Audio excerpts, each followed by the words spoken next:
And welcome back to my channel, Crafting with Danny. I've just come on to show you how to make this one this really super large gift bag, and it is using a full sheet of 12 by 12 cardstock. If you don't have 12 by 12, you could change the measurements and just use what you have. I've made a slightly smaller version here. This is using the Bundle of Love Speciality DSP, and this one was just some retired DSP, but this is the new Happy Birthday framelets, and I just think it's beautiful, and the balloon bouquet punch. And this label is using the Label Me Pretty label punch and stamp set, coordinating stamp set, which is this one. This is the stamp set, and this is the punch. And you can get that together as a bundle. It is a brilliant set to have. But I'm not going to put any decoration on it. I just really want to show you the bag, and then you can style it as you want. But I will show you what's inside it. So this bag, the biggest one that we're going to make today, measures just under 8 inches by 4 inches. And I have closed that with a really large Velcro dot. And then the bag opens, and as you can see, there is a lot of things in it. I've got some cutouts, a punch, a Stampin' Up pen. I've got a pair of Stampin' Up snips, some more cutouts, some, I have used them, I just put them in to show you, some Stampin' Up dabbers, and some ribbon. So that is quite a lot of stuff in one little gift bag. So if you did have a crafty friend, you could do it all crafty like I have, or whatever you want to do. So they do hold a lot, great for birthdays or friends or for any occasion really. So that's that one. And the smaller one again, that holds quite a lot as well. There's a Wink Stella in there, there's another punch, there's some trimmer blades, there's some twine, and again I've closed that one with quite a large Velcro dot. If you're wondering where I get them dots from, if you're in the UK, my dad actually found them in Lidl, and they were 75p. For an absolute load, so I just used them. So we'll get on and we'll make the box, because that's what it's all about. I'm just going to get my notes just to make sure I don't go wrong. So I've called it the super large gift bag, and on any side, if you have got directional paper, clearly you want that going the right way. This isn't, and it is only single-sided, this one. I'm just going to move that book while we do that. So on whatever side you like, you're going to score at 4 inches. I'm going to go a bit slow with this because I found that it jumped. I kept slipping on the foil. So that's 4 inches, 5 3/4 inches, 9 3/4 inches, and 11.5 inches. And then you're going to turn it onto the other side. So you've now got your thin strip there, and you're going to score at 1 3/4 inches,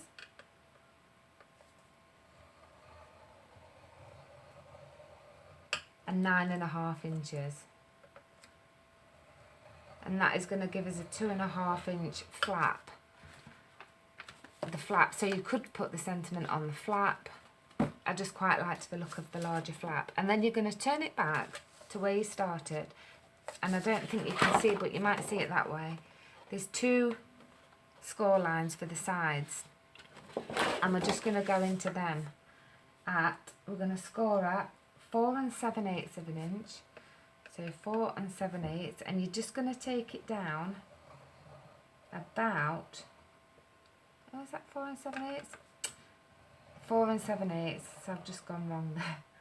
So it's 4 7/8 of an inch, and I'm going down to about 8.5 inches on the side panels, and then it's 10 5/8 of an inch.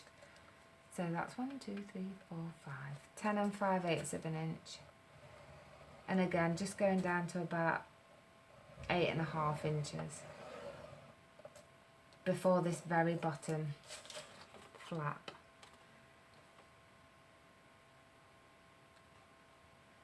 Hang on a minute, I think I've done that. Oh, it's okay. 10.5 inches. 10 5/8. Yeah, just go right down to that score line. And again at the 4 7/8. I was going to put 2 triangles in at the bottom, but it still looks nice like that. Then you want to fold and burnish all of your score lines. And this is probably going to be quite tricky to see. So just take your time with it, because it is quite hard to see it.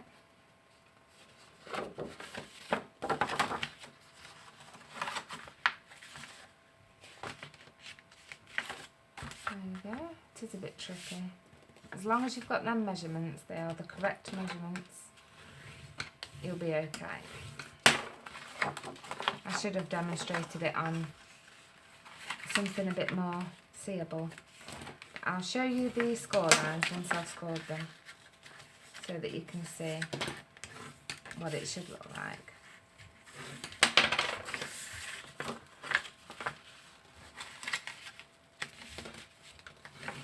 And that one,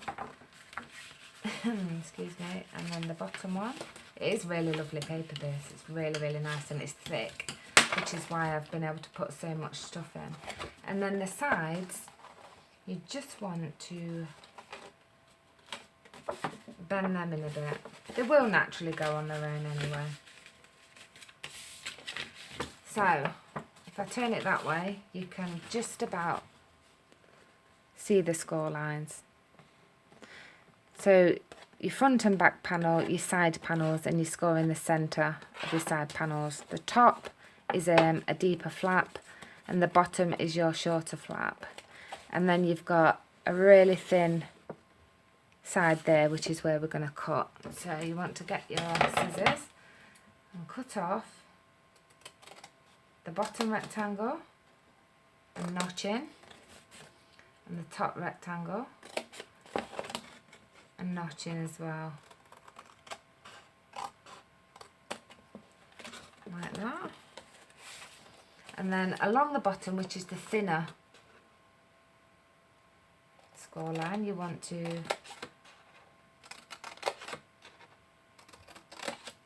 cut up and notch into the squares, not the rectangles, just the squares. Again on this one, just the squares and not the rectangles. Just helps the box close better.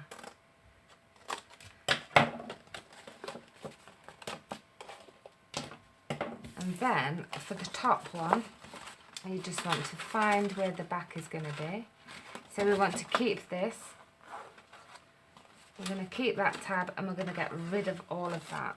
You could do this bit on your trimmer, but for the video I'm just going to do it with my scissors. If you just cut under the score line, just so that the bag will close really nice, because you haven't got that bulk of the score line.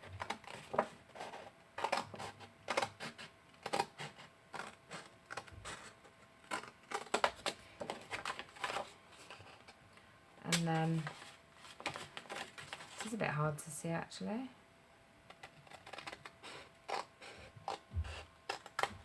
And then cut down there.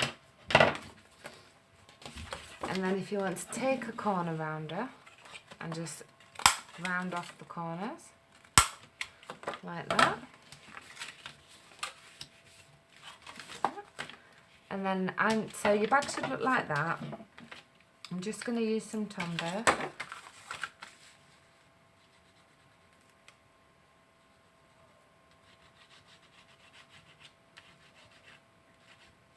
And with the foil paper, I found that you do just need to hold it just a little bit longer. So you fold that side in, and then this side should just butt up really nice. And then just rub that down. You could just rub that with your bone folder.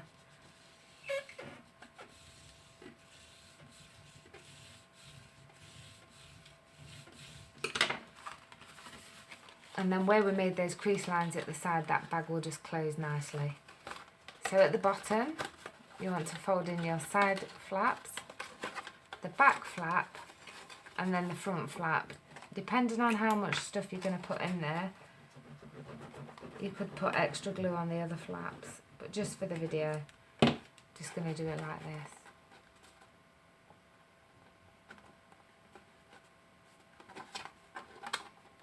Oops. There we go. It does just slip the glue a little bit on this foil. You could just use sticky strip instead. I quite like the glue. And then you could open it up and just get a longer bone folder and just push that in.